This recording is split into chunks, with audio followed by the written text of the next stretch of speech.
practice packets if you want to follow along. This wasn't assigned, but they're pretty good practice problems.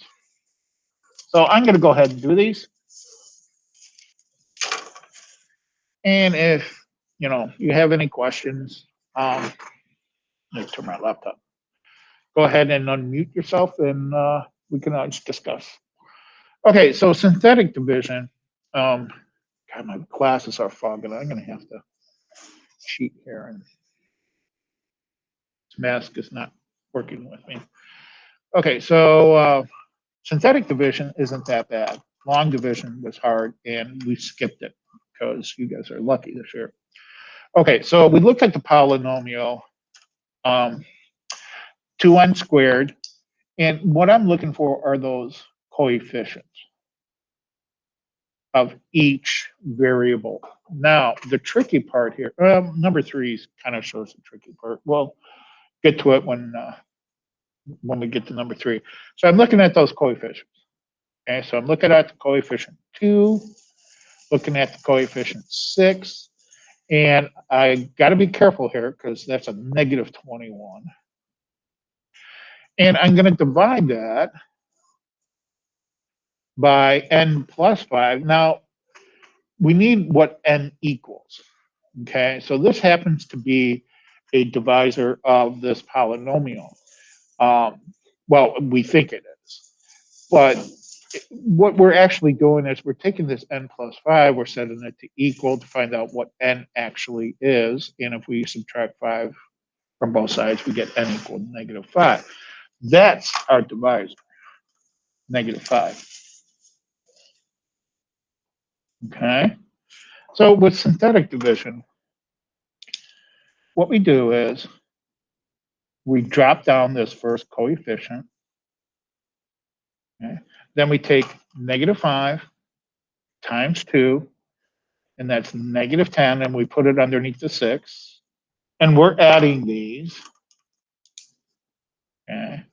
So 6 plus negative 10 is negative 4. And then we're going to take negative 5 times the negative 4, and we get a positive 20. And this time, we didn't get a 0. We actually end up with a negative 1. Okay, so what that tells me, because we didn't get a 0, that this n plus 5 is not a divisor of, is not a factor of this polynomial. But that's okay. Okay. It just tells me we can't go any further. Well, we can, but it's beyond this math level. So I'm just going to put my answer as, now since we divided one of the n's, it's not n squared, it's 2n to the first. Okay, so we actually drop down an n. Minus 4, okay, and this is n to the 0. So that we just put a minus 4. That's our constant. That now becomes our constant. And because this isn't 0, we put a minus 1 over our divisor, which is n plus 5 for the remainder. And this is my answer.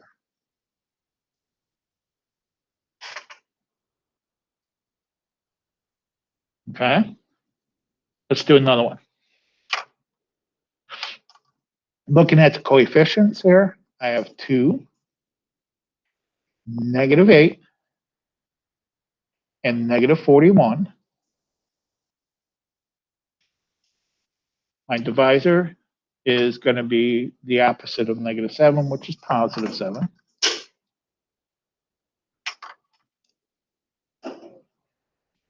Bring down my 2. 2 times 7 is 14. We're adding these. Negative 8 plus 14 is positive 6. 6 times 7 is 42. And again, we're going to get a 1 for our remainder. This time it's a positive 1. So my answer, see, I'm going to drop down an x. So I have 2x plus 6. This time I have a plus 1 over our divisor, x minus 7. That's our remainder.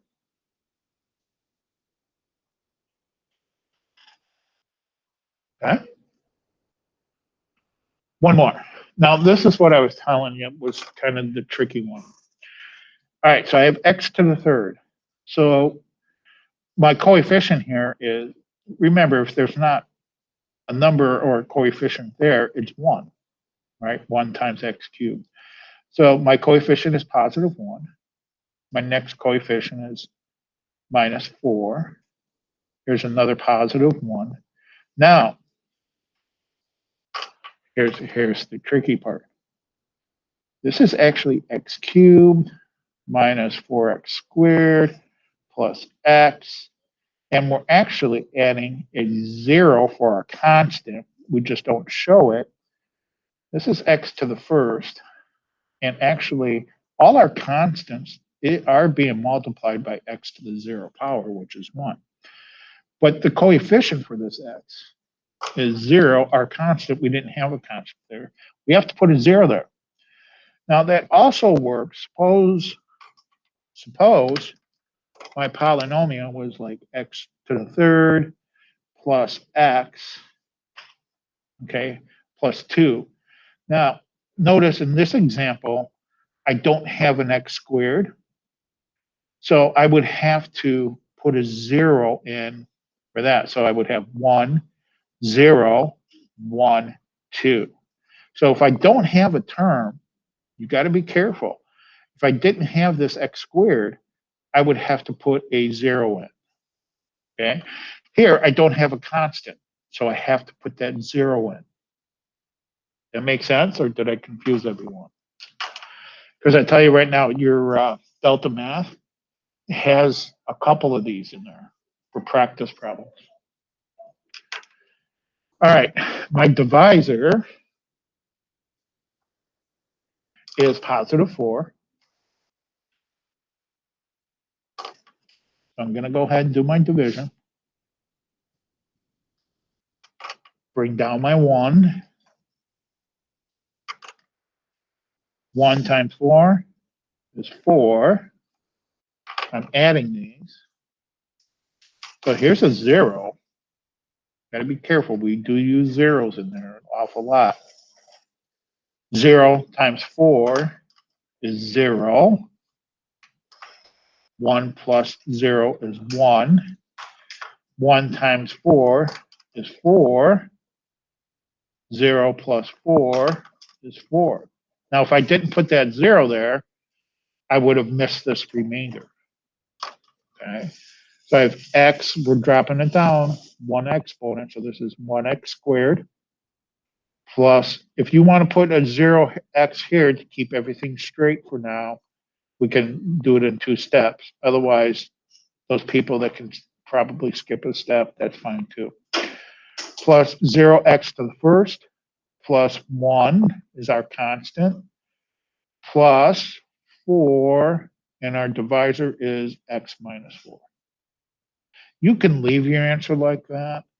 I would prefer that you simplify this a little bit because we don't need to put that 0x to the first in there. We could put x squared plus 1 plus 4 divided by x minus 4. Okay. So either one of these is acceptable. Any questions, guys? So, these are just a couple of example problems.